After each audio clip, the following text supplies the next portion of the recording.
Hello, I am Henry Wallace, and I once said, "A fascist is one whose lust for money or power is combined with such an intensity of intolerance toward those of other races, parties, classes, religions, cultures, regions, or nations as to make him ruthless in his use of deceit or violence to attain his ends."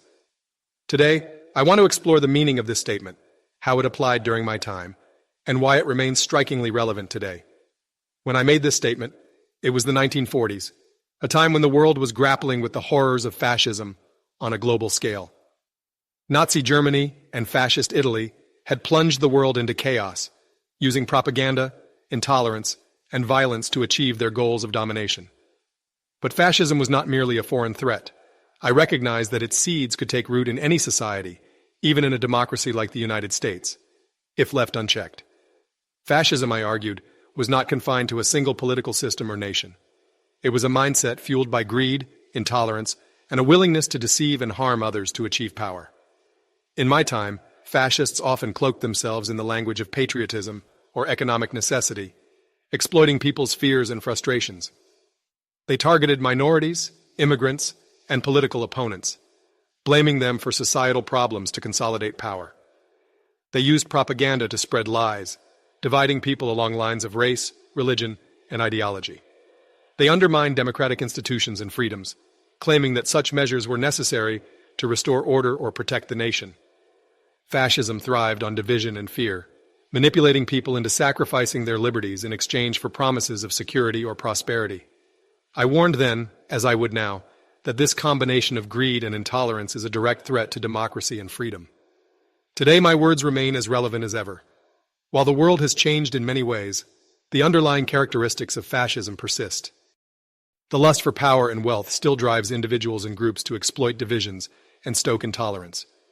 Modern fascists may not wear the same uniforms or use the same slogans, but their tactics are unmistakable: deceit, manipulation, and violence to achieve their ends. In our era, we see the rise of authoritarian leaders who vilify the press, dismiss the rule of law, and scapegoat vulnerable populations to distract from their own corruption and failures. We see the spread of disinformation on a massive scale, amplified by social media algorithms designed to maximize engagement rather than truth. This disinformation often fuels hatred and mistrust, pitting people against one another based on race, religion, or political ideology. Economic inequality further exacerbates the problem.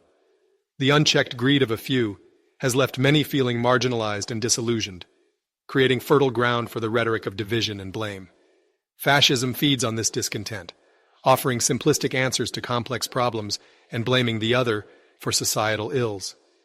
The use of deceit and violence to gain power is no longer confined to dictatorships. It has crept into democratic systems as well. From voter suppression to politically motivated violence, we see the hallmarks of fascist tactics taking root in places that claim to value freedom and equality. But there is hope. Recognizing the signs of fascism is the first step in resisting it. We must remain vigilant, defending truth, tolerance, and justice in the face of those who would undermine them.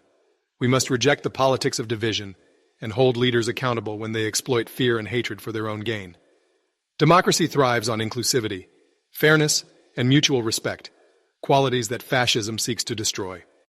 It is our responsibility as citizens to uphold these values, to speak out against intolerance and deceit, and to ensure that power is wielded in service of the many, not the few. The fight against fascism is a fight for the soul of democracy. It demands courage, integrity, and a commitment to the truth. As I said in my time, and as I would say again today, we cannot be complacent in the face of greed and intolerance. For the sake of our future, we must remain steadfast in our defense of freedom and justice. For more on the current information war we are all experiencing today, visit information-warfare.com. Thank you.